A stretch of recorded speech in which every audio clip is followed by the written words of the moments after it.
Hello again. This is a special recording, what we call an archives recording. And the preceding part of this film was showing some of downtown Denver on the date of, I think it was 18th of April. Today is the 20th of April, year 2000. Denver is still there, and there's still traffic, and there's still smog. But since it's an archives report, we thought we'd put in a little piece about Denver, showing what Denver is like and the construction of a new stadium, etc. In the archive report, which this is, I wish to add a few things which I would not put in the general history of myself and the Philadelphia experiment. This material will not be available to everyone, in fact, very few people. In going back into the problems of the Philadelphia experiment, when Duncan and I jumped overboard off the ship, the Eldridge, in hyperspace, we of course didn't know what was happening and where we were going, or if we were going anywhere except, of course, into the water. We expected to hit the water in the bay and swim ashore, but no water. We never hit it. We kept falling and falling for quite a period of time. And then it seemed to level out.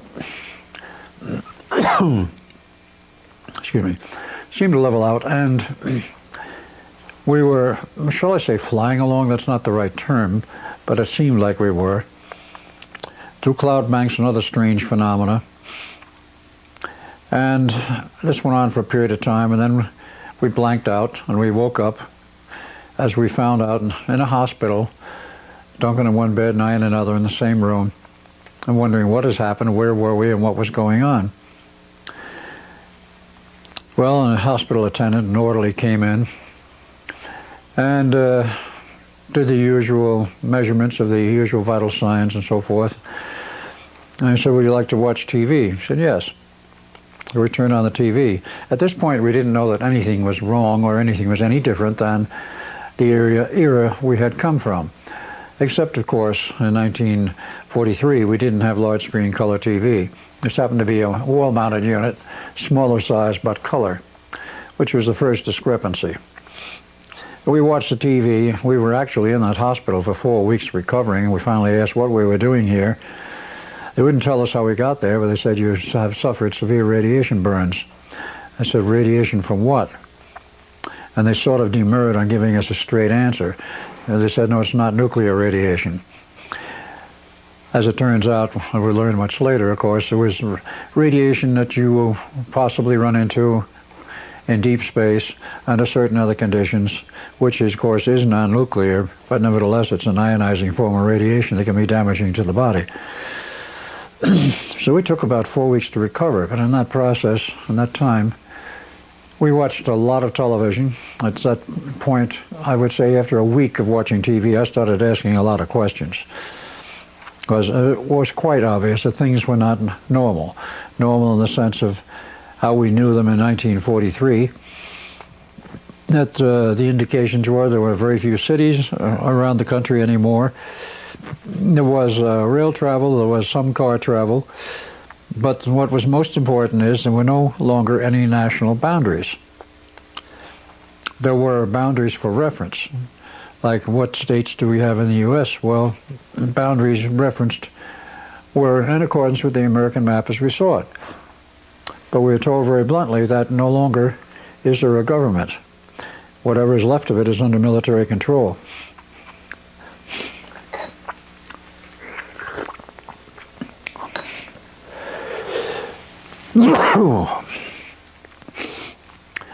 There were a number of references on television to the changed coastlines. It struck us that they were changed. They didn't say that. We started asking questions. Well, can you give us some maps of the United States? Maybe the United States and Canada. Oh, sure. No problem. They got them for us. We were rather dismayed to find that a good chunk of California had disappeared, was no longer above water, was obviously underwater. The Pacific Ocean was now encroaching on dry land, largely paralleling the San Andreas fault line. In San Francisco, a lot of San Francisco was still there, but was not all intact. The principal part that survived was on the Rocky Promontory, which is in the downtown area. South of that, there was a lot of damage, but apparently the damage from the earthquakes and whatever else had hit started at a point someplace between San Francisco and San Jose, because the San Andreas Fault comes in at that point. San Jose, as I remember, was missing, and as you went further south, there was sort of a ragged loss of land. When it got down to Los Angeles, shall we say, the cliff area of not San Mateo, the cliff area of the whole section on the beach from Malibu on south was missing. No cliffs, no apartment houses, no houses. The beaches were further inland, at least from what we thought they were originally. Downtown Los Angeles was essentially intact. It was built on a rocky area. The residential sections, other than the high hills of Altadena and some of the higher sections of Beverly Hills, were gone. They were just totally destroyed. And there was not that much left of Los Angeles as a functioning city. Long Beach, I don't recall whether it was still there or not, but I do recall that San Diego was totally gone because the loss of land began just slightly south of Los Angeles and went on inland in a rather ragged line, so that again approached the San Andreas Fault, which of course runs through the Salton Sea in the southern part of California on down into Mexico. At that point, roughly from Laguna Beach or someplace a little north of it, on down to the Salton Sea, was all gone. It was underwater, the land was gone, and there were severe changes, shall we say, in that area. Nothing as severe as the Gordon Michael Scallion map. Nowhere near as severe, because he showed most of California gone and most of Arizona gone, parts or greater parts of Nevada gone. None of that. But up north, there was severe damage in the Bay Area of Seattle. In Portland, I don't recall specifically whether that was still there or not. Chicago was gone. The Great Lakes were now one lake.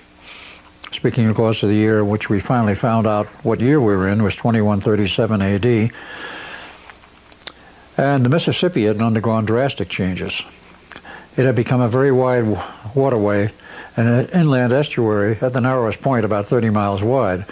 As you went on south to New Orleans, the whole sand strip and the whole sand spit where New Orleans once was gone, as was the city of New Orleans. And then we found out that there was a swath of land about 50 miles wide across the entire Gulf area, the entire Gulf Coast, which was underwater. Well, this meant all of the coastal cities were gone. That included Houston. It included El Paso, Texas, Corpus Christi, Texas. They were all underwater and gone. Most of the Texas north of that 50-mile swath was still there. Dallas, as I recall, was still intact. But the Mississippi problem was enormous because when it got down to the Gulf, it wasn't 30 miles wide anymore, it was over 100. And there was an attempt made, apparently successful, to build a bridge across the narrowest point of the new Mississippi, which was 30 miles wide, and they did build what became the world's largest and longest suspension bridge across that point on the Mississippi that was still crossable. I asked other questions, like what about the East Coast? Well, the East Coast had some very strange changes. There was a large chunk of land missing from Georgia. Georgia was peculiarly hit in that the cities of Savannah were gone, the coastal cities were gone. Atlanta was still there, but 3 miles approximately from the ocean front. And the cutout of land was rather jagged, pointing towards Atlanta, but then went back towards the coast. And as you go on up the coast towards New York, the losses were very strange, and they were sporadic, and they went out on a continuous thing. It was a jagged outline. Baltimore and Washington were gone. New York City was still there, and what was left of it, which was mostly the section above the Battery on Manhattan Island. Because it's solid rock, it remained. And the areas like Brooklyn and Queens were essentially gone and replaced by water, and most of Long Island was intact. New England, there's some missing land areas, and As I said, Chicago was gone. Upstate New York had a very strange problem. The St. Lawrence River became an inland seaway and developed a lake which covered Albany, New York, a large saltwater lake. So there were a lot of strange changes in the United States. Canada, I did not pay any particular attention to. It didn't appear to have changed that much. Europe had drastic changes. In Europe, England was gone. Most, but not all, of Ireland was gone. The Highlands of Scotland was still alive and well, apparently. And in terms of the internal country and parts of Europe, as we know it now, quite a bit of it was underwater. Even parts of Switzerland were underwater. The mountains had dropped that far. What all had gone on in Europe, we don't really know. And the guys I asked the questions of couldn't really answer them correctly anyway, because they were not that familiar with it. The man I principally talked with was a hospital technician, quite intelligent, and during our stay there, he was the only black man we saw. He was a black medical technician, very competent and educated. He was the only black person we saw on our entire stay in the year 2137. But there was still rail travel, land travel. I didn't ask about airlines travel. But I happened to ask, what's the world population these days? And they said, oh, slightly over 300 million. And I looked at him and says, world population? He said, yes, world population. So the U.S. is now down around 50 million or less. There's no government left acting on the face of the earth intact. They had all crumbled sometime between the period of 2000 and, as he told me, 2025. Martial law was set in almost all these areas. There was a combination of, and historically speaking, of a nuclear war, World War III, though it was considered a rather brief World War III, but a lot of destruction, and then there was natural earth changes, which were more destructive than the war.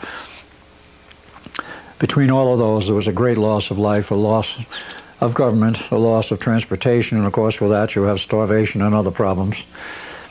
And it went continually downhill from about 2003 is my guess, and he didn't specify a date. He said the records were hazy, but it looked like 2004 approximately when things came apart. And at that point he said what was left of the government under military control was attempting to rebuild the nation. And this was in 2137. He said it was well along to being rebuilt, but it was far from being completely rebuilt, and the destruction being replaced and over. So that was rather a strange interlude and rather a shock. Why we wound up there, I have no idea. It certainly was not our idea. And who, shall we say, engineered this little trip into the year 2137 is still unknown to me. I have some ideas as to who it might be, but that gets into a little later part of the dissertation and discussion of what happened. I asked about levels of science and technology. Oh yes, he said nothing was lost during this whole period of the earth destruction and the earth upheavals and the war. He said we still have computers, we have TV, we have all kinds of communications. I didn't ask him about space travel or what was going on in terms of what was once NASA. I didn't think to ask him about that because I was, shall we say, preoccupied with the otherwise earth changes and the total shift in the size of civilization and its structure. I asked about money and banks. He says, oh yes, there's still money. But he said the banks are a lot smaller than they were and they're not as active. And watching TV, now that I think about it, I didn't see a single ad about anything. So there was some major changes. Now, we stayed there approximately 6 weeks. I'm saying we, Duncan and myself. We did get up out of bed eventually and move around. But before the next phase began, I'll have to say that I thought we were stuck there perhaps forever without the slightest idea of how we got there in the first place, and they couldn't explain it either. We suddenly appeared someplace where they picked us up unconscious. We turned in to an ambulance crew and they took us to a hospital. And we were in uniform, so they knew we were military personnel, but the military had changed drastically in the meantime, and the military of that era had no particular interest in us. One day, wandering around that hospital and hospital grounds, I disappeared from that era and from 2137, and I wound up in a still further future date. By what means, who arranged it, who provided the transportation, I don't know. It was obviously a form of time travel. The interesting thing about it was that Duncan was not with me. He remained behind at 2137, as I found out later. I wound up in the 28th century. And this was in a time period of 2749 to 2751 AD. Talk about changes in civilization, society, and everything else. It was drastically changed from what we saw in 2137, as this is now 600 years later. The cities were enormous. The cities were beautiful. They had ground-based cities, much as we have always had them. But they also had something else, floating cities. Floating cities, due to anti-gravity techniques being perfected sufficiently that they could float an entire city, which was perhaps not as large as any of our current cities. It was round, or very nearly round. But it floated on this platform, and they could move the city any place they wanted, remaining floating in the air, 4,000 or 5,000 feet above the ground, perhaps, or a little less, depending on what they wanted. But the size of the city was vertical rather than horizontal, 2,200 stories high. That's about 2.5 miles. And I learned about this and looked at this, and I said to myself, because I befriended some people in the 28th century, how do they support this? The strength of materials, anything we know, and I'm sure in this era, is inadequate to withstand the load of all of those stories above the ground, the lowest level. And I said, quite true. I said, well, how do you do it? And I says, well, very simply, it's about every 300 floors, we put another anti-gravity platform which relieves the weight of all of those sections above on the section below, and they do this for every 300 stories or so, and you break it up into 300-story sections, which is not impossible by even today's strength of materials, but by future strength of materials and advances, no problem whatever. So they would divide it up, and the weight load was only on one level, and then below it was independent in terms of load, though they were all well attached. And by that means, they suspended the load into a distributed form, which made it very feasible. The cities could move anywhere on the planet. Basically, they stayed hovering and floating. Or if they didn't like a particular location, they'd move somewhere else.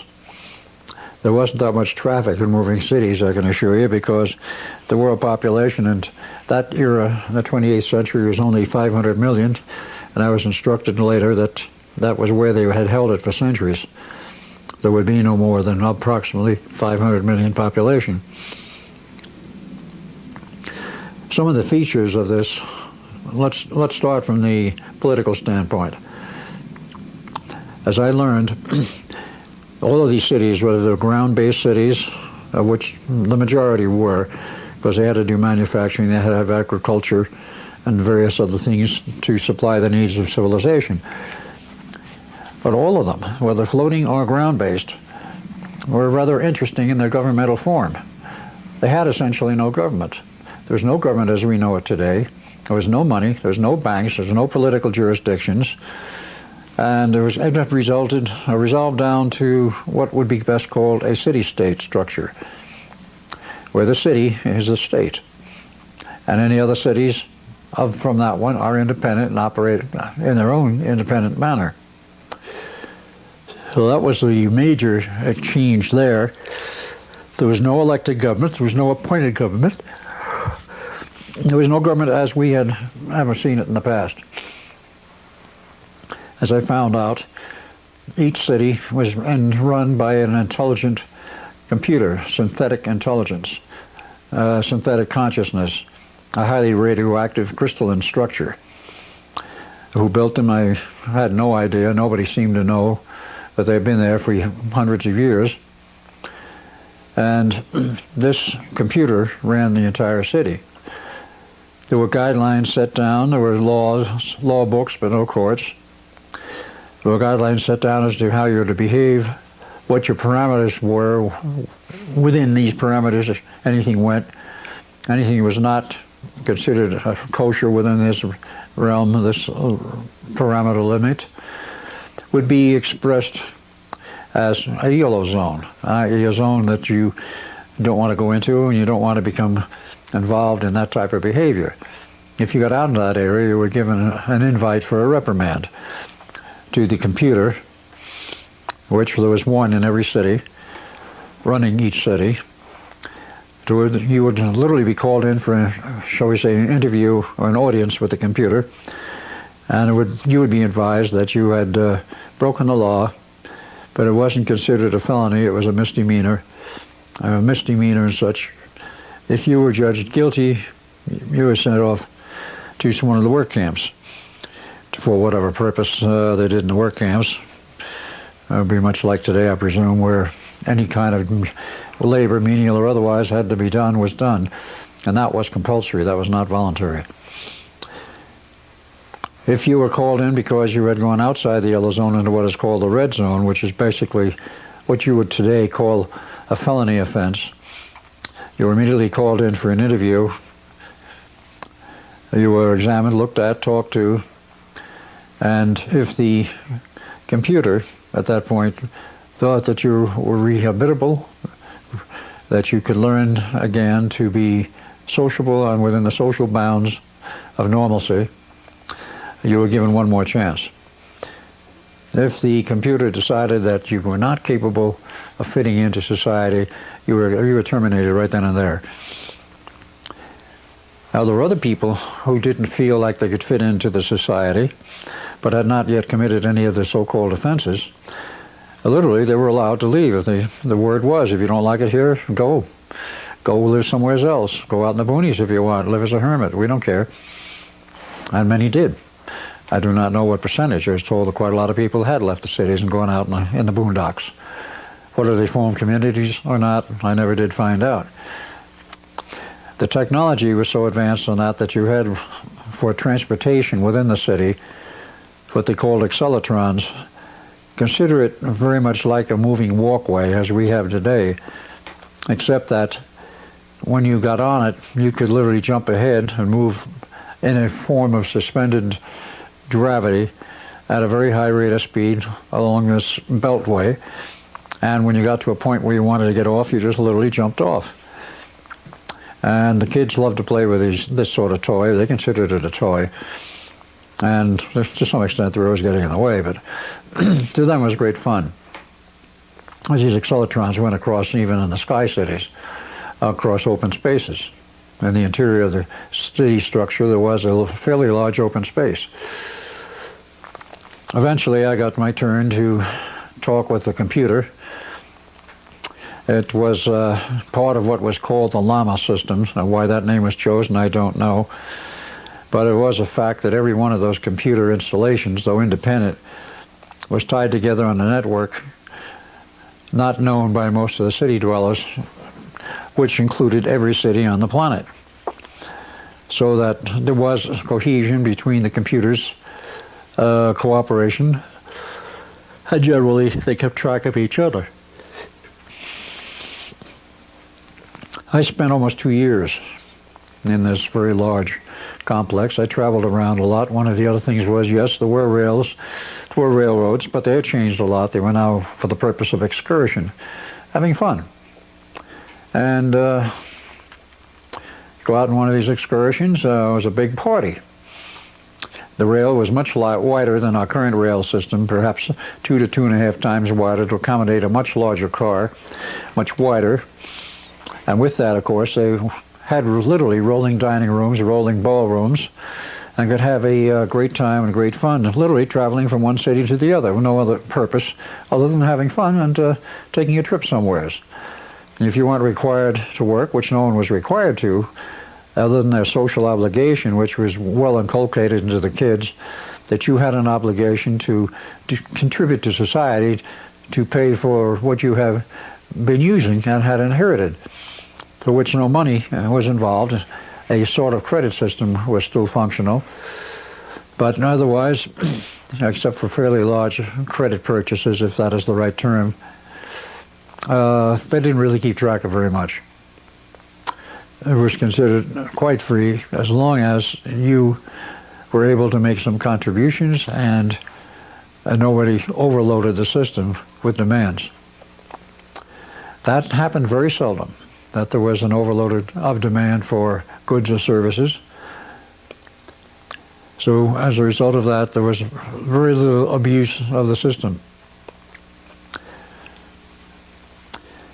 Now, in this period of time, talking with many people, making friends, I had a number of questions. Who built this computer system? That was my first and foremost question. Who maintains it? What happens when it breaks down? Very common questions. No common answer. And very much uncommon answers. First question about the cities, who built them, who maintains them, who maintains the computers, was rather hard to answer and get an answer to. No one really knew much about the history of the construction of the city or how it ran, other than the computer, and you couldn't request an interview. You could request to go in and ask questions. If it wasn't busy with something else, okay, come on in. But understanding, of course, that this was a highly radioactive device, it was a radioactive crystalline structure, you had to wear the equivalent of a lead suit, a radiation suit, much like NASA has today, except there was some lead material added to make sure that you were not affected by the hard radiation. So you could go in and have an interview and ask a lot of questions, and I did more than once. I got some answers. I would say they were always satisfactory. But I did find out eventually that a number of interesting things. While there was no longer a military, and I'm speaking of the 28th century, in any of the city structures and any of the data information of this computer complex, because they did interconnect and did, just like an email net or another computer complex, there were a lot of people on the line giving information and taking information.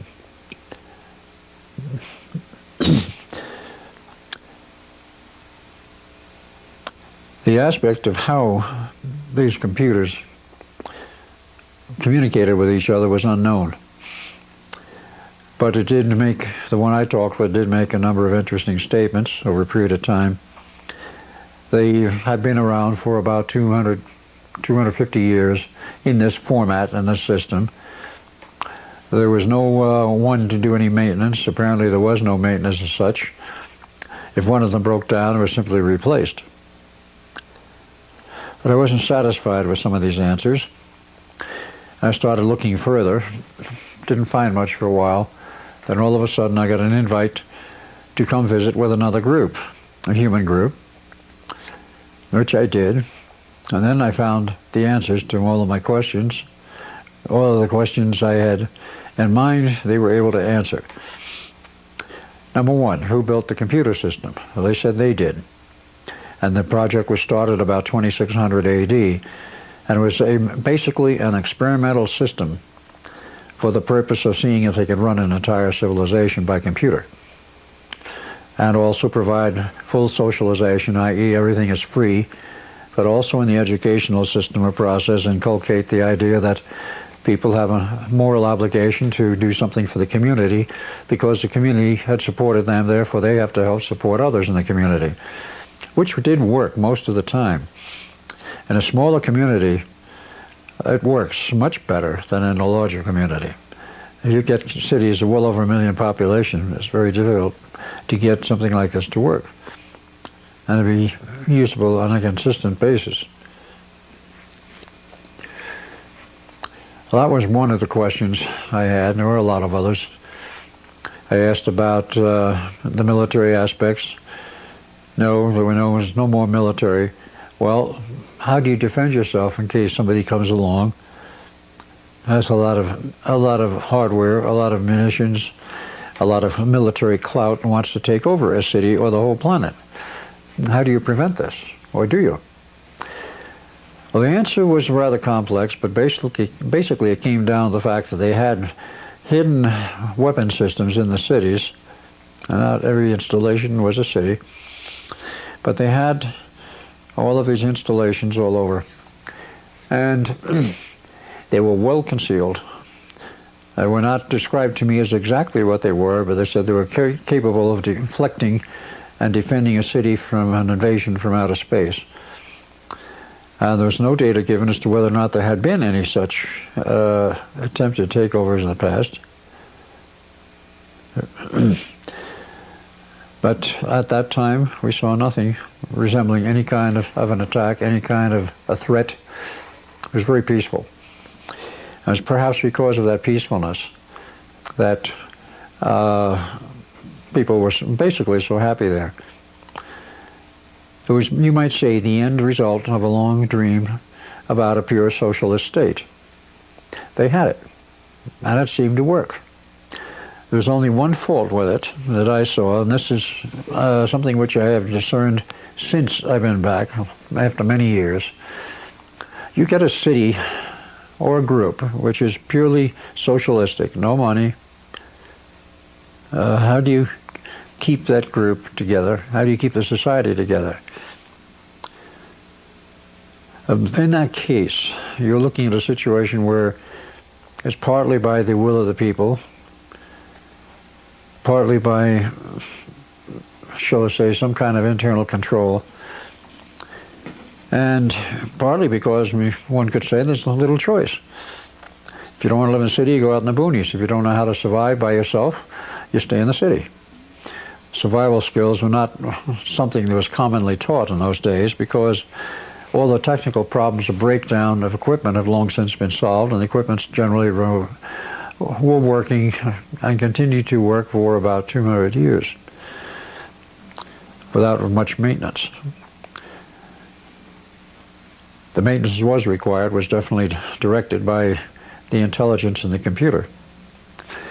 Systems existed for doing repairs and maintenance, and of course if they had manufacturing systems they had to have maintenance systems to service the manufacturing equipments. All of what was manufactured, I don't know. There was definitely a lot of agriculture. On the surface, in the periphery, basically, of some of the surface cities. Some of the agriculture went outside the city limits, outside the periphery of the city, but not a lot. They seemed to produce more than enough food for what they needed, which was good. There was no problems or threats of food shortages. The idea of a threat to the survival in a civilized society had long since faded because the people were so well cared for. But herein is also a problem. These people were well cared for by a socialist system. They didn't have to work to do anything, even though they were expected to work and expected to contribute to society. It was not demanded.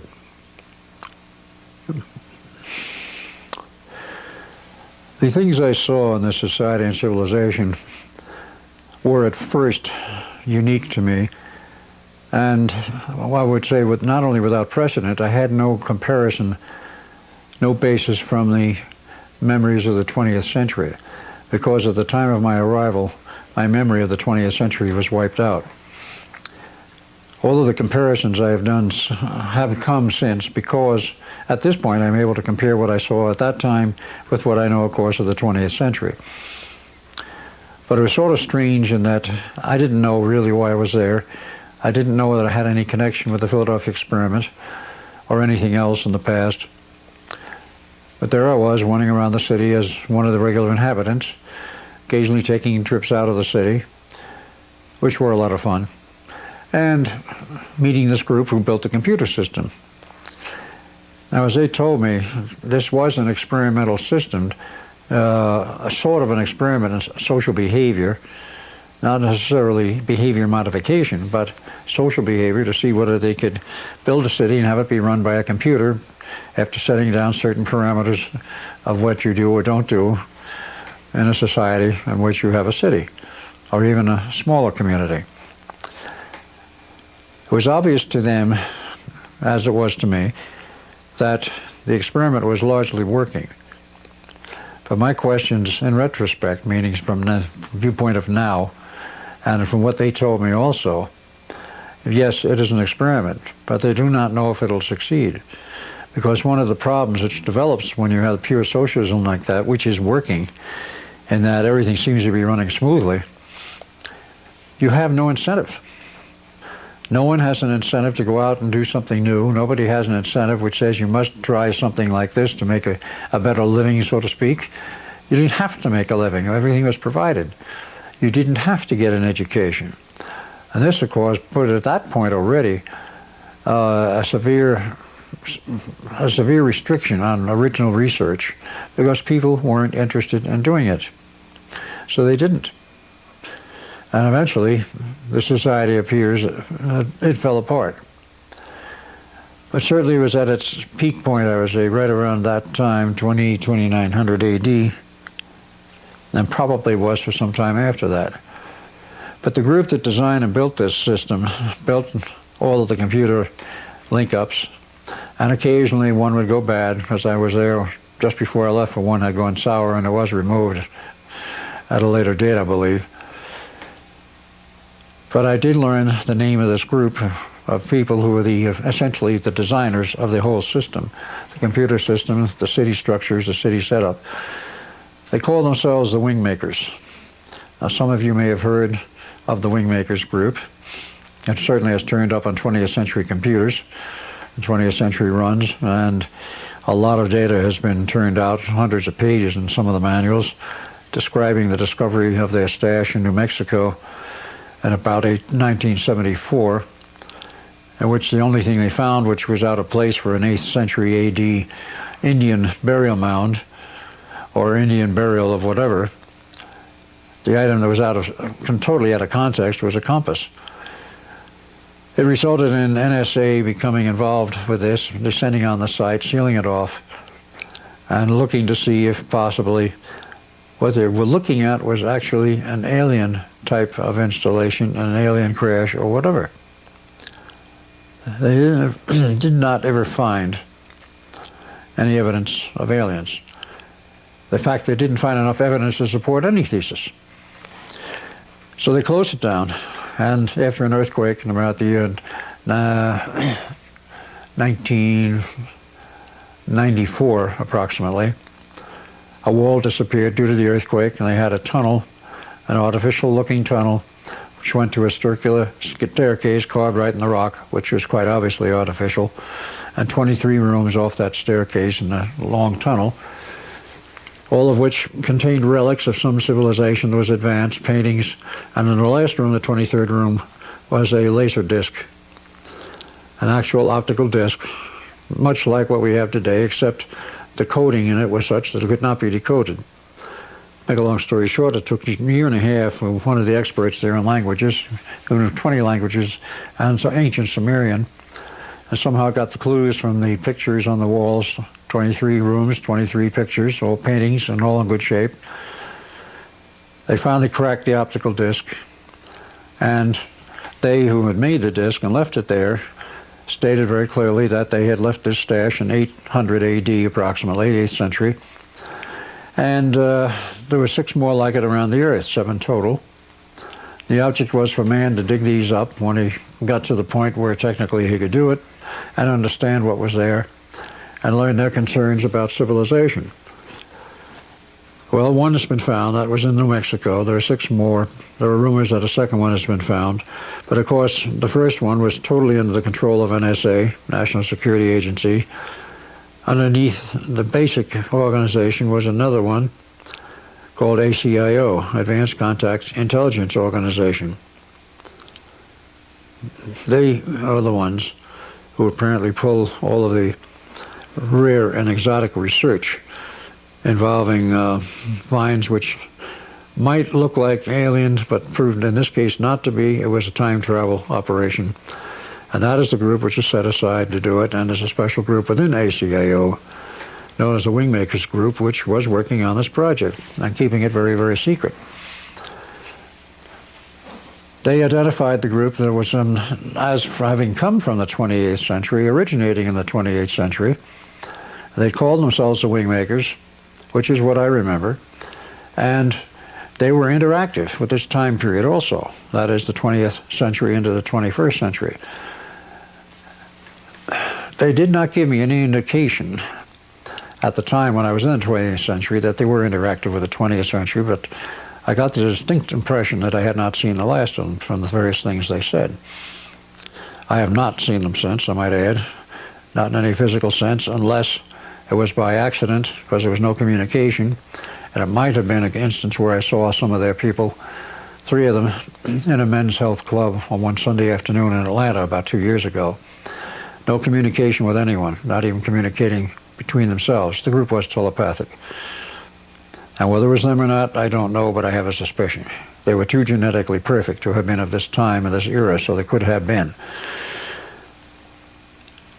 But since then, the indications have been via the internet and that information which was dropped on the net, 2 interviews out of 5 that have been given by Dr. Anderson, a pseudonym, but one of the senior workers with the language capability that cracked the optical disc, found an outside person to take some interviews, 5 in all, and translate them into a material which could be put on the internet. He wanted the material out.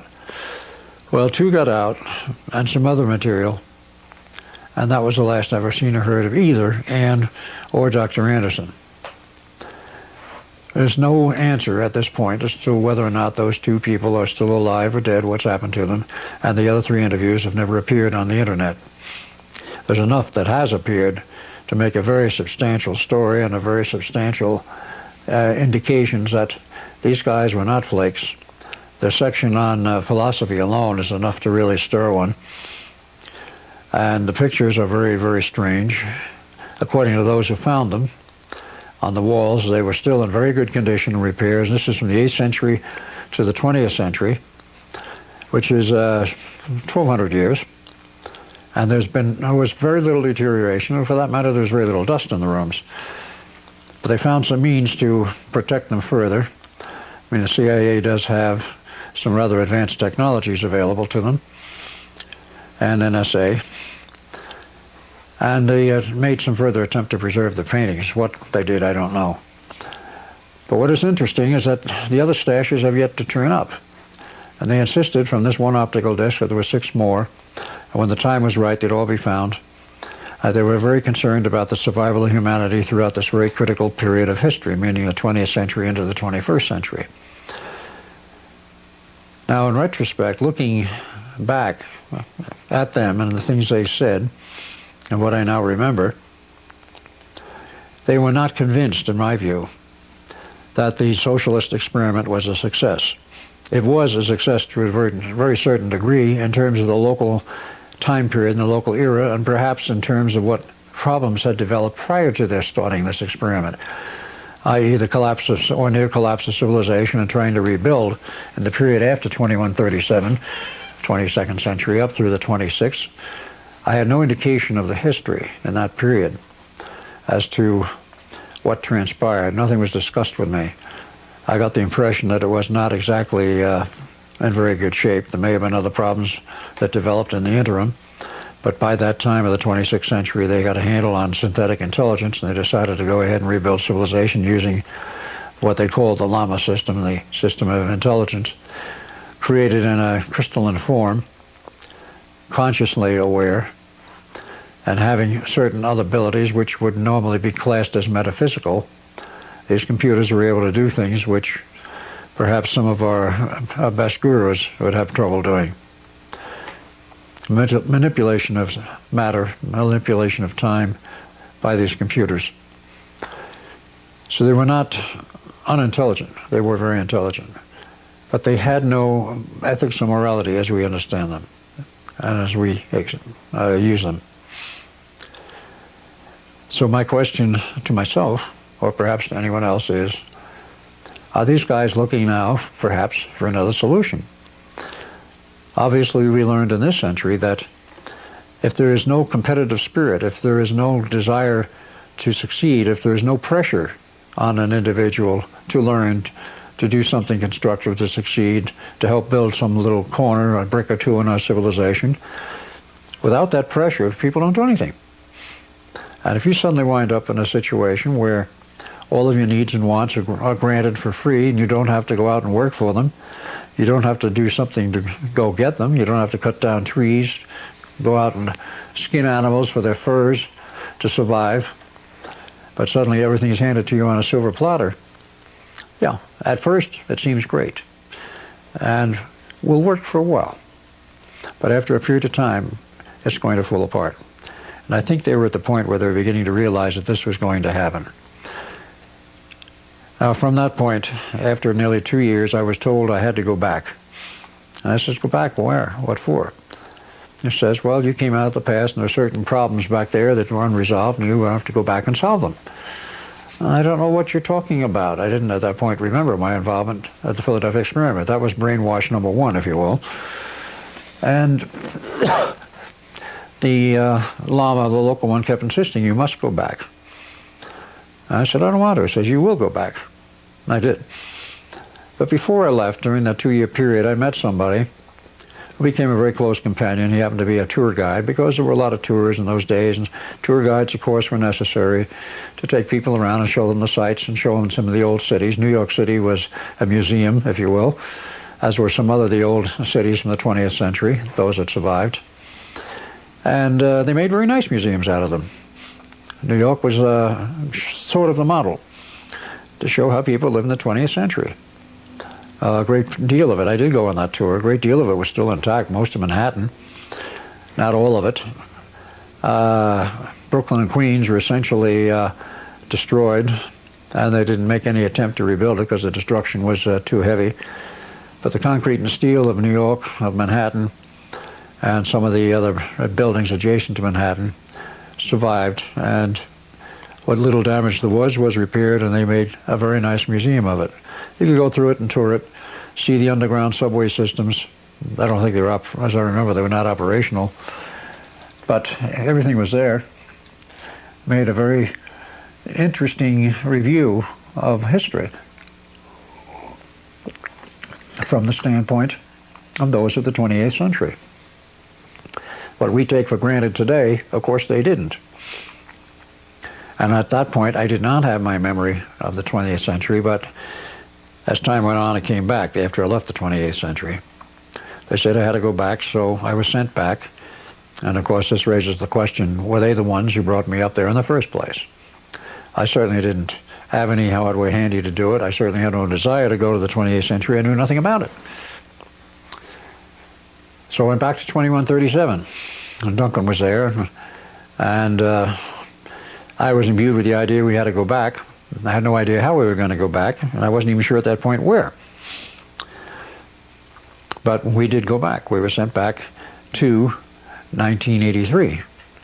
The early morning hours, approximately 2 a.m. of 12 August 1983, inside the chain link fence at Montauk Point.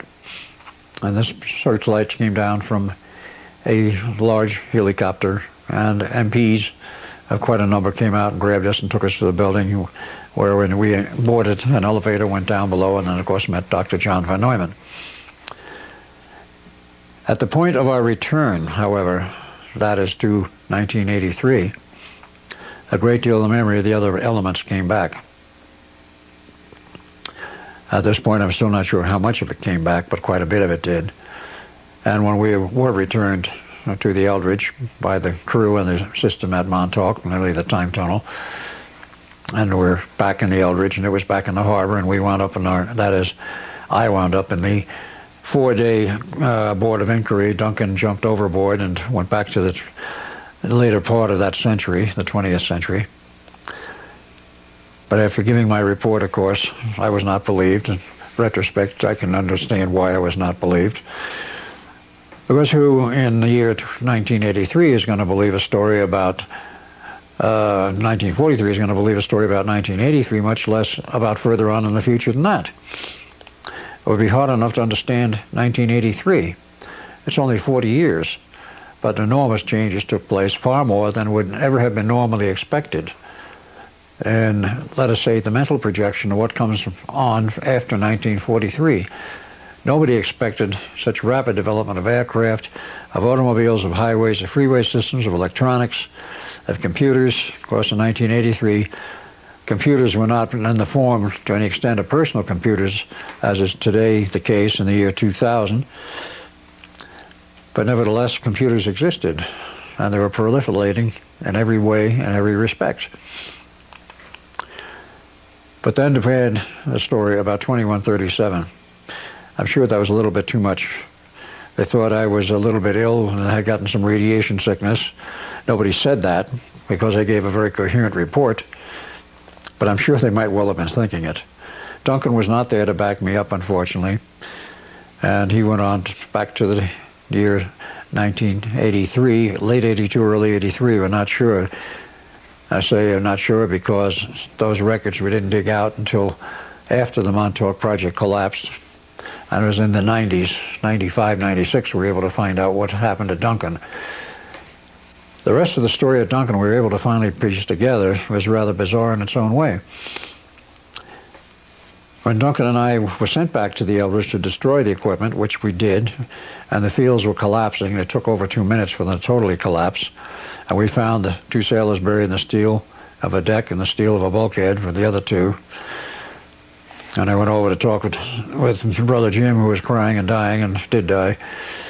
Duncan became so dismayed by all of this that he headed for the railing and looked back at me like, well, aren't I coming along with him? And I implied no, so he jumped overboard.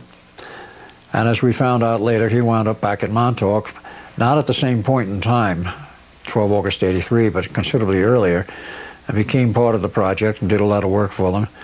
The records indicated, that is the records after the year 1983, that in one of the time tunnel operations that he was involved in, he did a no-no, something that was strictly forbidden. Is that for reasons they didn't understand, occasionally side tunnels developed, and their orders were never to go down the side tunnels because they didn't know why they were created, how they were created, or where they went. And the order was, don't take a chance, don't go down them. Well, you don't say that to Duncan, not as he was then.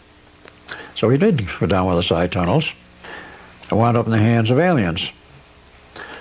And they demanded of him that we want a certain piece of hardware. Like what? Now they told him there's a certain power package, a crystal, aboard that UFO, which is buried in the underground there as part of the Montauk project. We want that crystal back. And Duncan says, well, I don't have anything to do with it. And says, well, you will go back and get it, or you will send somebody back to get it. And frankly, we'll just keep you here and hope that somebody finds out you're missing and sends another person here, and we give them the message. So eventually the message got back that Duncan had a problem, and that the solution was to remove that large crystal, an energy storage crystal, in the UFO. It was, and it was delivered there, and Duncan was released. But by that time, the damage had been done. His time locks had been broken, and he was aging at an extremely rapid rate. Now, you may ask, what is a time lock? We're referring to that ambiguous item which involves how is a person, a new soul, or an old soul, doesn't matter, that is taking possession of a body that is in the process of being generated from the fetus onward. How do they lock into that particular body? Well, there is a connecting link, but there's also a connecting link to that point in the time stream as the reference point that this is where the person's life begins, both physically and in terms of the attachment of the soul.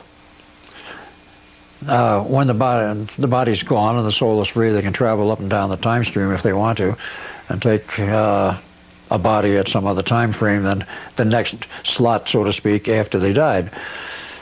And occasionally this happens. But in any case, Duncan wound up dying slowly but surely, aging very rapidly. The station personnel and those who were able to do age reversal and already had that equipment there because they used it on me later, apparently couldn't reverse him fast enough to keep it from overwhelming them, and in spite of their best efforts, he was continuing to age. So time tunnel to the rescue, namely Montauk, back to locate Father and warn him and tell him that Duncan was dying. You can't have this happen because of the time stability problems. Get busy and make another Duncan. So he married his fifth wife, a legal marriage. First child born was a sister, and the second one was Duncan. That was in June 28th, 1951. Now, for some very complex reasons, the soul of Duncan could not enter that body directly at that time of birth. Normally that's what happens. That is most of the time. Could not, so they had to have a surrogate soul. And there's a surrogate soul was found to inhabit that body as a perfectly normal functioning body, which it did, and Duncan number 2 went to school, acted like a very bright youngster. I have pictures of him in that phase at that time. Duncan does not want them to be shown publicly now. And he grew up to the age of 12. And according to information acquired later, at the age of 12, on the 12th of August, 1963, the surrogate soul was kicked out and the real Duncan came in. His mother had reported a very sharp change in the personality in the time period of the age of 12 in July, August. And that, of course, didn't mean anything to us until, it was like reverse engineering, we reverse engineered what happened to Duncan. And we found out, rather in a strange but actually very conclusive way, when the project collapsed in 1983, Duncan was off of it, I was off it, Preston, many other people. But Duncan had a lot of psychological problems as a result of his involvement with the Montauk Project and the Montauk Boys. And eventually he came to seek help from someone he was told could help him, namely Preston Nichols. Now at this point, of course, he had been brainwashed, that is, debriefed, just as had Preston, as had I, as had everybody else who survived that operation. And he didn't know Preston when he walked in the door. Preston didn't know Duncan. But he says, first of all, he had some hi-fi equipment he wanted fixed, which Preston was in the business of doing. And then a matter of discussions that went on after that point. Preston asked him a few questions, and says, well, it sounds like you have some problems. If you're willing, we'll try some deprogramming and we'll try some hypnosis on you. So about 1986, he hypnotized Duncan and took him back gradually from the period of the Montauk Project to the age of 12, in which everything seemed to be normal, as normal as going to be expected, hung together, and so forth. Then they took Duncan back and said, let's go earlier. Well, they did a quantum leap jump to the decks of the Eldridge. This is what was reported to me by Preston after the hypnosis session. And was on the deck, and he says, I'm on some strange ship called the Eldridge. And so there are people here that I know today. And he says, one of them is Al Bielek. And he named some others, and it didn't mean anything to me. And the aspects of the Montauk Boys program. But at least we had determined what had happened to the Duncan we knew, that I met at that time as Al Bielek, was essentially the same Duncan, except that there was a body change. And by the same father, the body came out very nearly the same, a different mother. But that was a long and harrowing experience trying to dig all that out, and we did. Preston, of course, was having problems with his own memories. And to this day, he has asked for help, and he says, I don't know anybody that can deprogram me. I can deprogram everybody else, but who's going to deprogram me? He says, I want to get clear of this also. That was a very interesting statement on his part, and of course, today he doesn't do too much about it because he's had to drop all the deprogramming efforts because he got into, shall we say, some difficulty with the military over some of his deprogramming efforts with some of the local boys and sailors and the military people and non-military people on the Long Island area. He had quite a reputation, Preston, I mean, and people sought him out. And today he won't do any deprogramming, he's in other areas. Now let's get on to some other things here which I want to include in this report, or shall I say this whole thing of my history. There was another element I've not gone into in appropriate depth. When I was removed from Los Alamos Laboratories and reassigned to the Pentagon, and of course went to Muroc, now Edwards Air Force Base, and was a witness to the Mach 1 proceedings and the Mach 1 test, which was successful, as I had stated, on 28 October 1947, I met Jack Ridley, who was a aeronautical engineer with a master's degree from Caltech, was also a pilot in the Army. and of course eventually became the Army Air Force. And in about 1947, they were just changing over to the official U.S. Air Force. I got to know him quite well. We talked a great deal about this problem of propulsion, high-speed aircraft and such. And we were discussing the aspects of future travel, such as in space. And we came to the conclusion, you know, rockets are fine for short periods of time. They're very powerful, but they are very short-lived. They don't last long. NASA's made them work amazingly well, but that's still the same story and basic principle. A lot of power for a relatively short period of time. How do you conduct long, extended explorations in space? Now, this is without any consideration of the Montauk Tunnel situation or anything like that, which at that point we knew nothing about because it hadn't yet happened. I'm speaking, of course, in 1947 and 48. We became good friends, and we both hatched up an idea what we need to develop is an ion propulsion engine. Well, we were convinced it would work. We were both physicists, and he had the advantage of also being an aeronautical engineer, and he liked the idea. So he went back to his principles in the Air Force, and I went back to mine in the Navy at the Pentagon, and gave a pitch as to what we thought would be some of the future engines, future propulsion systems, particularly for space exploration, and we thought we could develop one. Well, both the Navy and the Air Force loved the idea, and they gave us some money, says, go ahead and acquire a facility, we'll fund it. See what you can do, and put us on executive leave. I don't know now why we made the decision to go to California, but Edwards is in Eastern California, and we liked the idea of perhaps something closer to the ocean. We wound up acquiring a facility which is about half a mile east of Coast 101, which is, say, about a half a mile east of the beach.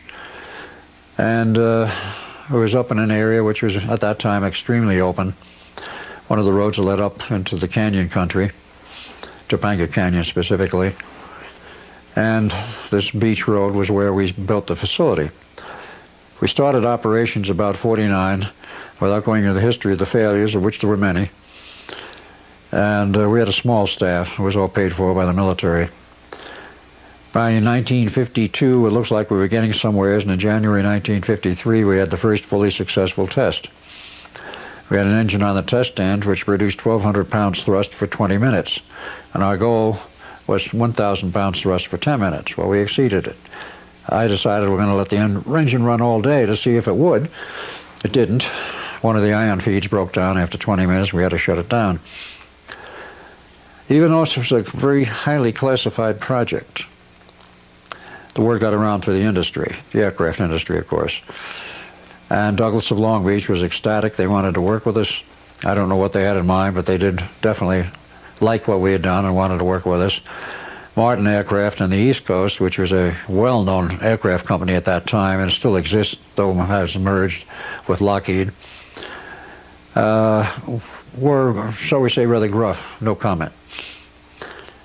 Boeing heard about it, and they hit the roof. Well, when we got the feedback on that one, we figured, well, they must have something of their own in the skunk works, their own skunk works, and probably we beat them to the draw. Appears on the scene at that point my father, the natural father, Alexander Duncan Cameron Sr., whose life has been a great mystery, and only in the last year have we been able to put together some of the missing pieces. At that time, I had almost none of the missing pieces, other than we know he disappeared for long periods of time. And superimposing knowledge from now on what happened then, I will say when he approached us and said to us, I like what you're doing, incorporate, and I will give you unlimited funding. He says, if you ever get this company off the ground, you will undoubtedly make a great deal of money, and this will become a multi-million, multinational company. So he was all for backing it. And his source of funds was a strange organization called the Wolfsburg Trust. That's WLFSBURG Trust out of Wolfsburg, Germany. Founded by Dr. Hans Porsche, the founder of Porsche Motor Car Company, and of course VW Motor Car Company. The info I have, which is sketchy, and it's very difficult to get information on the Wolfsburg Trust, is that it was founded by Hans Porsche in the 30s, and of course it was under the nose of Hitler. But Hitler was not completely the maniac, at least in those days, that he has been portrayed to be. And he was rather hard-headed at that time, and his problems, that is Hitler's problems, of going off the deep end occurred apparently after 1941. But at that time, at least Hans Porsche made a trust fund, which he intended, as it accrued money, would be available after the, at that time he saw the war coming. He said after the war, would be available for third world countries who wish to become democratic governments. They would hopefully have enough money to help these smaller countries to incorporate their own government on a democratic basis.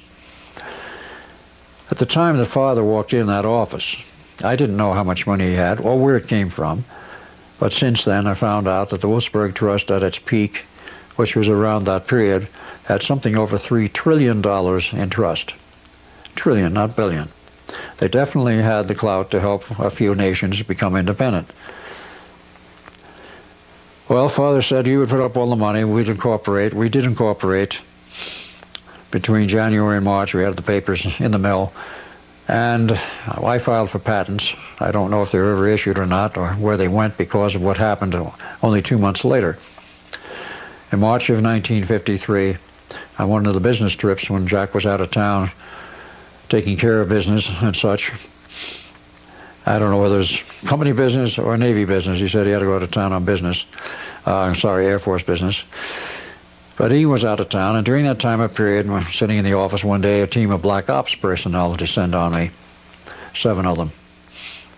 They grab me, take me out of the building in front of everyone, and off we go down to Washington, D.C., and from Washington, D.C., we're taken to McLean, Virginia, a special joint facility of both NSA and CIA. And much to my surprise, not knowing anything much about this sort of thing, not expecting another return of what we had anticipated and gone through in the Philadelphia experiment, there they had a portal inside one of those buildings of the facility at McLean, Virginia, and I was kicked in it, and I wound up elsewhere. So what else was new? This one was definitely very new. We wound up, as I was told after arrival, on Alpha Centauri 1 being planet number 1 in their system. And I was being interrogated by a group of near-human-looking beings, about 6 foot high. They had essentially human form. Their facial features were not exactly human, they were rough. But in any case, they interrogated me for some 4 days. They wanted to know my history, what I had done, what I was doing. Of course, I wanted to know what the blazes I was doing there and what their interest was. Well, I've had the feeling that my life hung on the balance, and that if I wanted to get out of there, I better tell them everything. So I started with the Philadelphia experiment, of course, going in the Navy, the Philadelphia experiment. Oh, yes, we know about that. And, well, over time traveled. Oh, where'd you go? Well, I went to 2137. Okay. Then I went to the 28th century. Then they got a little more interested. I told them about what I saw there and so forth, and they expressed some passing interest. But I said I met a strange group there. I said, oh, what was that? I said, the Wingmakers, and I told them all about them. These guys absolutely went bonkers. They freaked out. They said, you contacted who? And I said, a group that calls themselves the Wingmakers. I said, you're going back.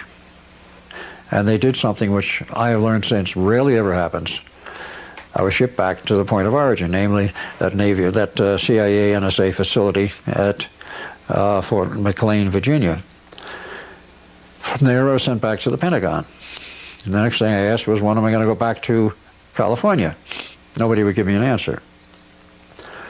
And I kicked around the Pentagon for months, literally from sometime late March, that same day almost that I was taken out, several days later, because there was 4 days past on Alpha Centauri, which did not correlate directly with our time frame, was close.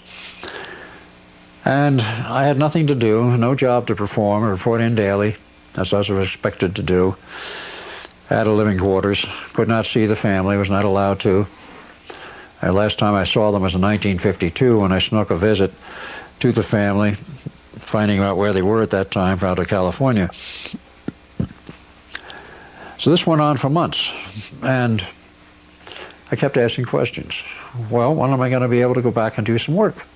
I wasn't doing any work of any kind. Nobody would give me an answer.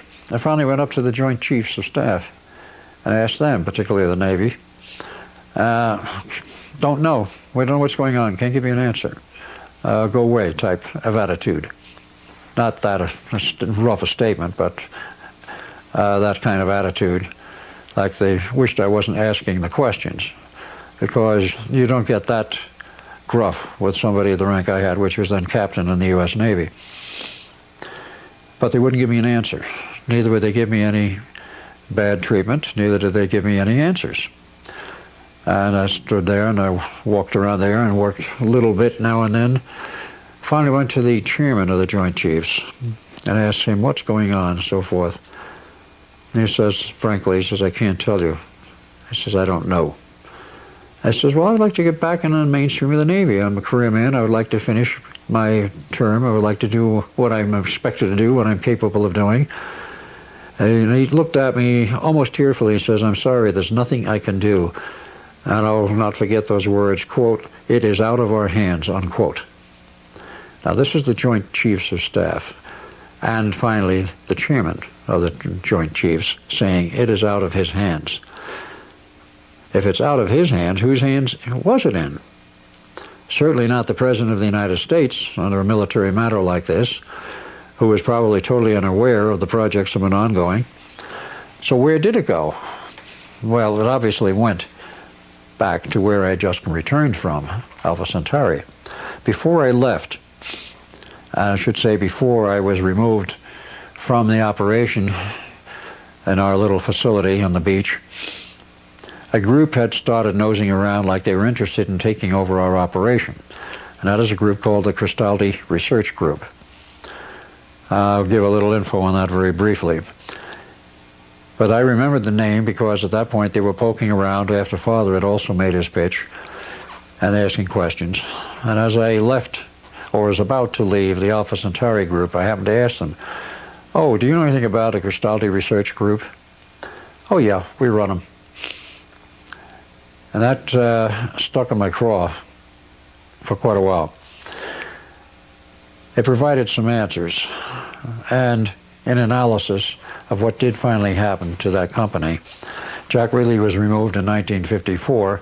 It was shut down. He tried to keep it going, but he could not keep it going very well alone, and when he was removed, nobody could. It was shut down, sat in limbo for years. Eventually, Hughes Research Corporation was formed, and they bought the property. It was in Malibu Beach area, about a half-mile east of the beach. And it's very visibly there today, much expanded. But the original facility was in limbo for years, and nothing happened. Well, in the last year, the last year of the last century, 1999, having not recalled to that point of January any of this, what I've just described to you, I fell across a book in the Barnes & Noble bookstore entitled The History of Mach 1. That was the title on the book. It was literally the history of the development of the Mach 1 plus aircraft at Edwards, then Muroc. I looked at it and said, oh, I know a little bit about this. I wonder what these people have to say about it. So I opened it, looked through it, found some pictures, and opened the book. And there I'm looking at a picture of 5 of the crew members, or the associated crew, for the Bell X-1. Chuck Yeager was in the middle, and on the right end was a man by the name of Jack Ridley. Well, I didn't know the name when I looked at it. I recognized Yeager, Ridley, I recognized as I know this guy. Where is he from? What's the connection? I know him. I've never forgotten a face, no matter how much I've been brainwashed. And I recognized him, and I knew him from somewheres. It was that search from January of 1999 until approximately September, and then a lot of corollary research with, let us say, internet searching, brought up some of the most interesting answers. Jack Ridley, of course, as I described, was in the Air Force. He became part of that project. He was thrown out in 1954. The project collapsed, but on the history of his life, there's a huge gap on the internet history of Ridley's life between 1948 and 1956. It's blank, completely. In 1956, he formed a company of his own entitled Ridley and Aeronautical Machines in Coral Gables, Florida. I don't know if it was successful or not. The net report didn't say.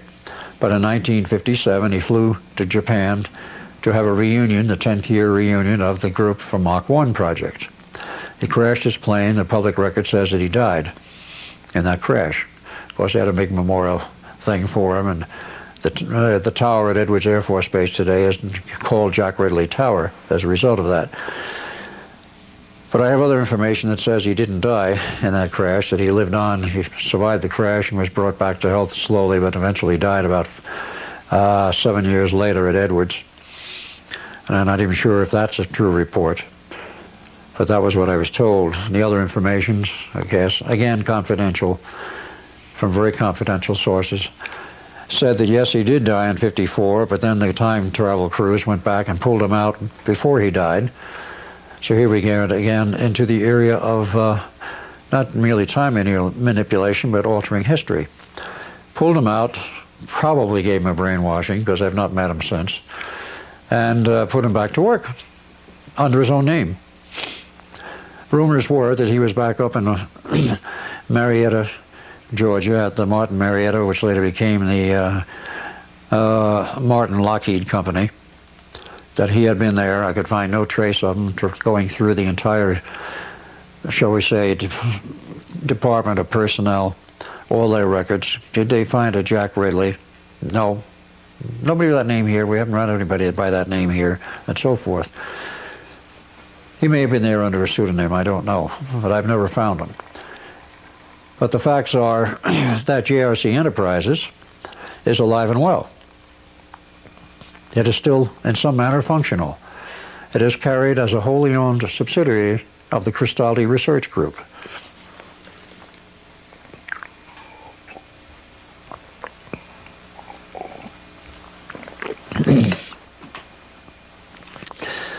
Now comes a question: who is the Cristaldi Research Group? That was a question it took a great deal of effort to come up with any answers at all to. They were listed on the internet as Cristaldi Research Group, offices in principal cities, office in the Vatican, and this sort of thing, and also that they were building a new facility on Long Island, a headquarters facility. More than one person was involved in the search for me, and one of them found out that it was quite obvious that the headquarters for Cristaldi was the Vatican itself, because 2.5 centuries ago, a man by the name of Cristaldi, the Cristaldi family, was the treasurer for the Vatican. And that itself proved very, very interesting. They had large sums of money available. They apparently intervened at a time when there was some very original or avant-garde information being made available, research being done, such as we were doing with the ion propulsion engine. And we found some interesting material. The project which we were trying to develop, was scuttled and buried for years. In the last few years, Cristaldi Research Group is now functioning at the University of Georgia, Georgia Tech, on the Mars colonization project. This is straight off the internet.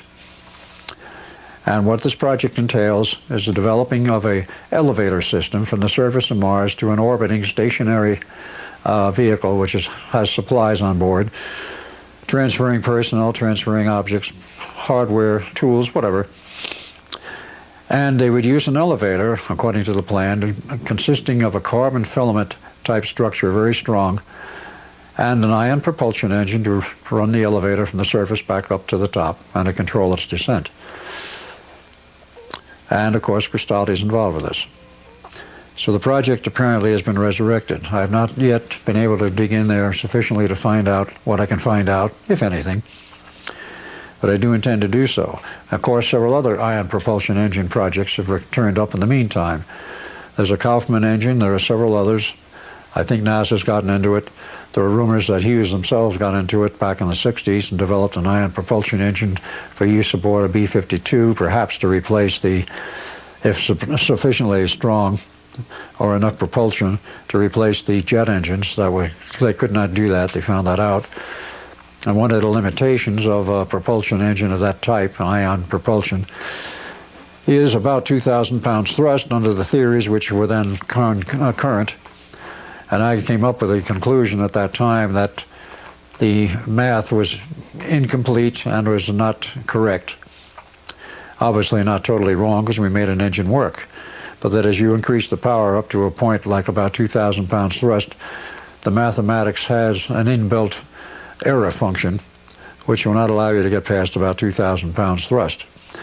I was already past that, and I was ready to design an engine for 10,000 pounds thrust, which would have made a difference not only in space but in some of our military aircraft, because the B-52, in the earlier versions at least, ran 8 engines with 20,000 pounds thrust each.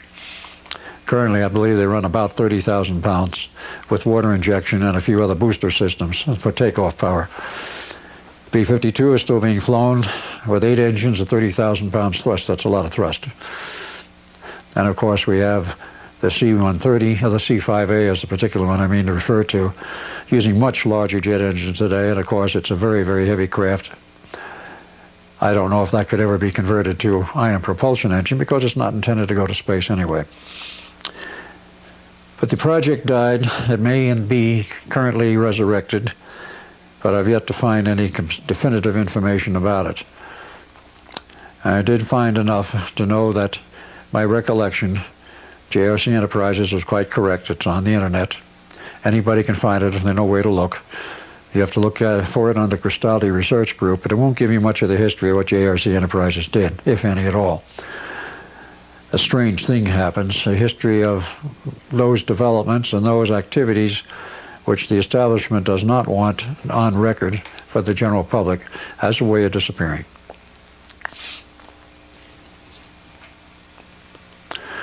On the subject of time travel, I think a few comments are necessary, or at least desirable on my part. Many people cannot accept the idea of time travel. Many scientists, for that matter, cannot. They say it's impossible. But again, we get to that strange schism between, pardon the expression, public science and private science. By public science, I mean that which is taught in the universities and is commonly accepted throughout industry and the trade.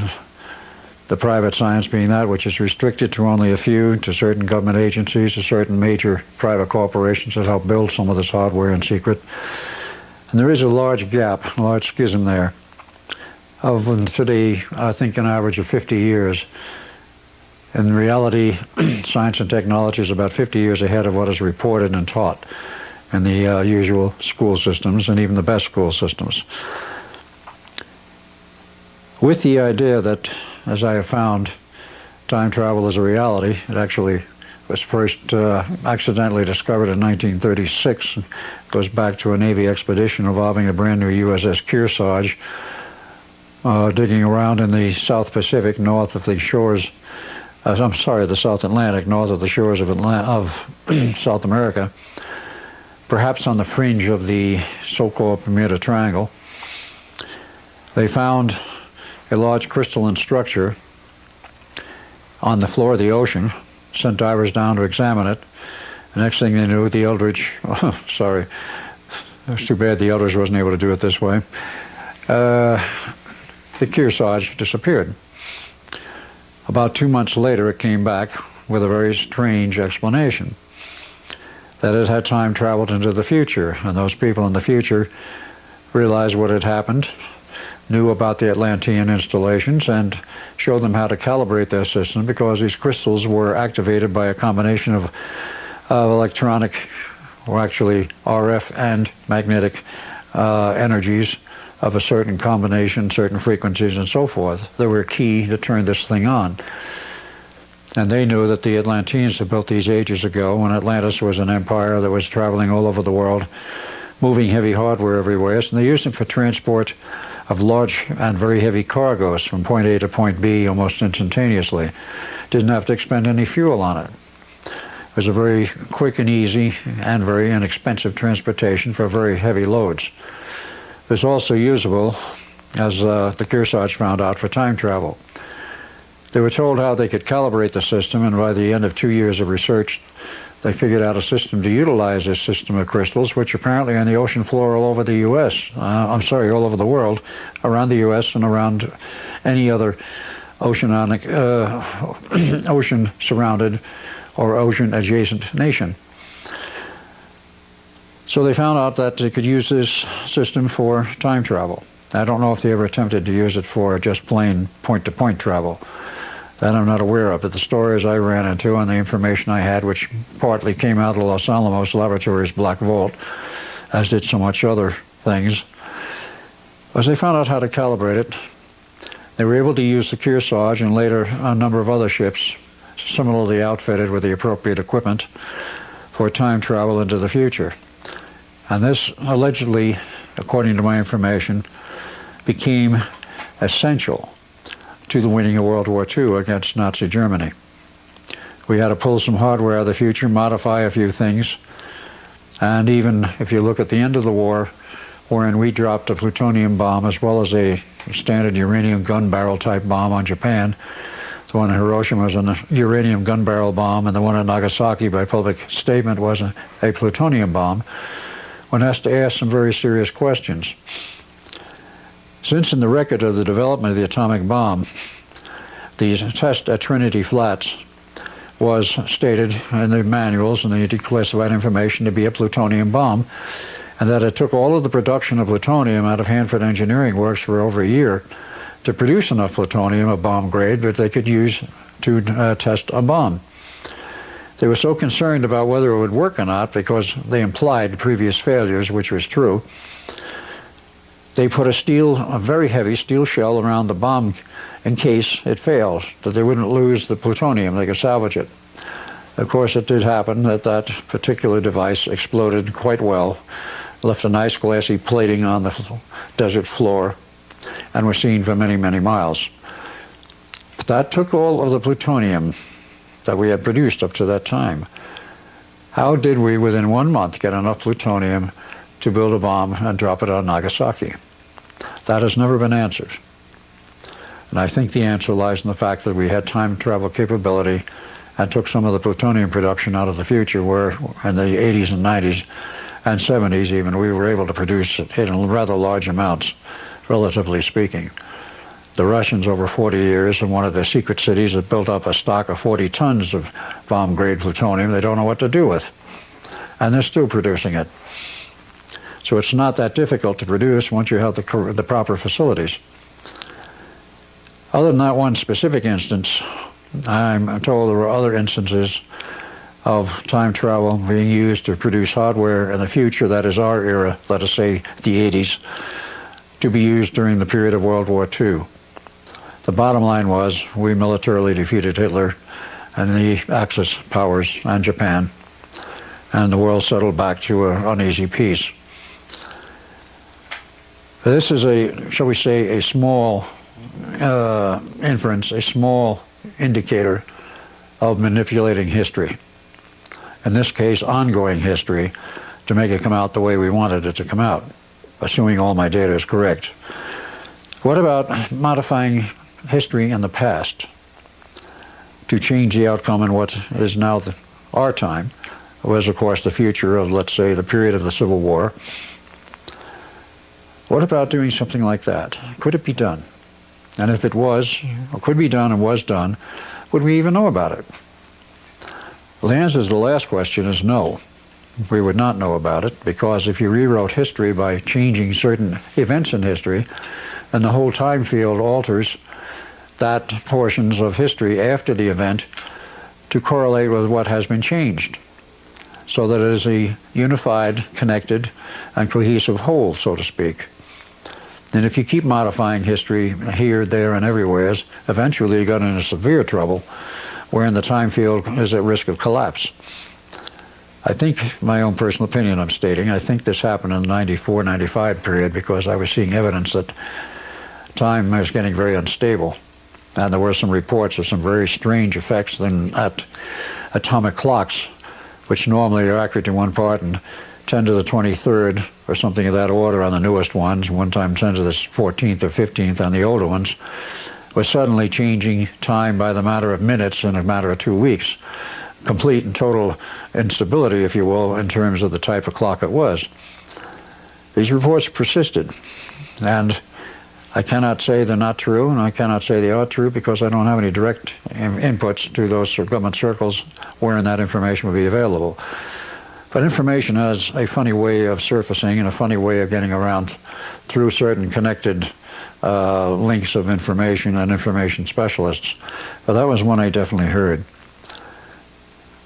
Now, in terms of re-engineering history on a major basis, let us look at the Civil War.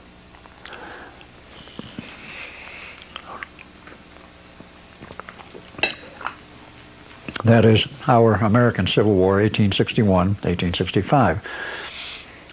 History books today record, of course, as everyone can read, the North won the war. It was a devastating war without question. We lost more troops in that war dead than all of the wars combined, including World War I and World War II. Over 550,000 dead, and I think 1.2 to 1.5 million injured. I'm not sure those figures are even accurate because they weren't keeping accurate figures at that point. History records we, the North, won the war against the South. The southern states, of course, seceded. They had every legal right to do so. The war was not over slavery, it was over economic issues, and of course that is fairly well known to those who have dug into it. But no, it is not well known is the fact that something strange happened about 1863. The South was winning the war, hands down, up until 1863. Every battle they engaged the North in, they won. As the North noted, and the historians have noted, the generalship was superb in the South. With half the hardware in terms of guns and other military hardware that the North had, the South was able to beat the pants off of them. Then in 1863 it changed. Suddenly, I think it was the Battle of Antietam that turned around. The North started winning. And of course they beat more and more Southern troops. Southern generals were changed. And there was a general retreat into the South, and of course then finally Sherman had his march to the sea in which they burned Atlanta, and the South was defeated according to the history books as we read today. The rest is history, I don't need to go into it. Suppose that were not what really happened in the first place. How would we possibly know it? How could we know it? Because if there was a change made in who won the war, then everything following on in the time field would be changed, except perhaps off-planet, or except perhaps in one other item, one other area which perhaps you might not give too much credence to, but is worth investigating. What about people who lived through the Civil War, died, let's say, 1880, 1890, and were reborn and living today? What would they remember if you could probe their subconscious memories, the memories from past lives, and what would they say about who won the Civil War? I've heard a number of accounts, and I have one very good friend in Arizona, a lady friend, who has told me in all of her psychic encounters and all of her memories that she has been able to pull out of her past life, she remembers living through the Civil War era. And when she died, it was her memory that the South had won the Civil War, and that the capital of the United States had been moved to Richmond, Virginia, and that there was literally a line of demarcation between the North and the South. It was never totally unified after that. Of course, that would be a disaster for history as we know it today if that had happened, because who knows whether the U.S. would ever become a world power as it is now. But that is her memory. And I also have some friends who insist that they have taken part in time engineering projects, re-engineering history, that is, going back into the past and doing things which were perhaps in most cases minor modifications. It wouldn't cause a great deal of impact on our current civilization, maybe very little, but were corrections of some kind or other. One of these friends insisted he was one of many teams sent back from what time period I've yet to find out. I haven't been able to nail it down, and I haven't been able to talk with them that much. There were sent back several teams, male and female, into the year of about 1863 of the Civil War, infiltrate the South and become part of the general staff of the Southern armies and the Southern generalship. Whether they were on General Lee's staff directly or not, I don't know, but they were well infiltrated, and then their function became not so obvious to the South, but obvious in terms of results. They gave disinformation to the Southern military leaders as to the contents of the Northern troops, armaments, etc., etc. based on historical information they had been given from the future, if you will. And then the South started losing battles, one after the other. And finally, they no longer won the war. They had lost the war because of it. The history was re-engineered. Or so told me this one friend who was part of one of the teams. I don't find that impossible. My own commentary on that is it's very possible, because Lincoln, as president, was faced with a terrible quandary, and I certainly would not want to have been in his position. He was quite a humanitarian. He wanted to end slavery, and of course slavery in the South actually was ending in any case. The war was not fought over slavery, but economic conditions. The South had already freed a lot of slaves, and many of the former slaves, black men, had become plantation owners and were hiring, if you will, black slaves. Slavery had been cut off by the English government in 1825. It was no longer legal to ship slaves on any English ship anywhere in the entire realm of England, which included the colonies, or what were formerly the colonies in the United States. It was outlawed. The only ones left who were really engaging in slave trade at that time were the New England businessmen.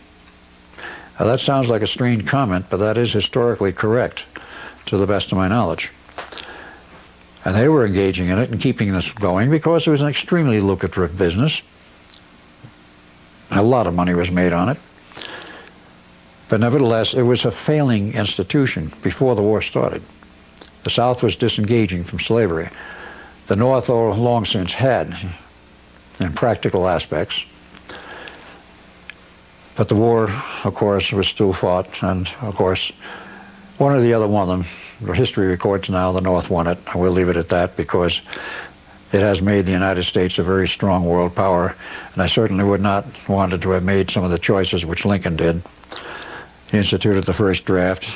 He became the first president in history to have instituted the function of the commander-in-chief and then declare a national emergency and start issuing executive orders. He was the first president in our history to do this. Every president since then has. They don't want to let go of that little piece of power which says they can write an order which overrides Congress and the Senate. And he instituted the tax laws, the first ones in the country. Of course, that resulted in major riots and were repealed. But a lot has changed in our history, and a lot has changed behind the scenes historically that we are not aware of. And this business of re-engineering history through manipulating of time may not be functional today because of problems induced by doing this to an excessive amount, but definitely has been done and has continued up to nearly the present time. Whether this will happen in the future or not, I don't know. Time travel still is functional, in spite of some people saying it is not, and some others saying it is totally impossible. I know the locations of some of the time operational equipment, time tunnels, if you will, but I'm not about to reveal them. I do have some respect for national security, in spite of what some people say. But I think my comments are quite sufficient. Time travel, from everything I've seen and having participated in it myself, including some of the trips to the past, I know it works. I know it's real. And it's something which perhaps the first time you do it is rather overwhelming to understand what you are doing and what is being done. It is not something which the average person will ever experience, would ever believe, and those who are participants are very carefully chosen.